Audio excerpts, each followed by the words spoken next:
Hey guys and girls, in this video I'll show you how to edit a shortcut inside Snapchat. Please make sure to watch this video in its entirety so you don't miss out on important information and to not make any mistakes. In saying that, let's just get started. Alright guys, open up Snapchat app on your phone, and then what you want to do is create a Snapchat. And don't worry, this is what you need to do to edit your shortcuts. It's the only way. So now from here, what you need to do is click on to send to. And then where it says the little plus icon, top right hand corner, click onto that. And then edit shortcuts will come up. So use shortcuts to quickly select friends and groups. Shortcuts are private to just you.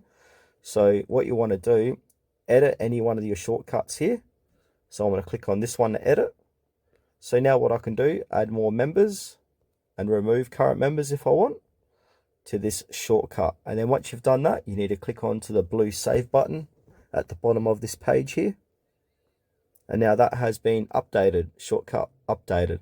So that's it for this quick tutorial, guys. Thanks for watching to the very end. Please consider to like this video and subscribe to our channel if you found it was helpful.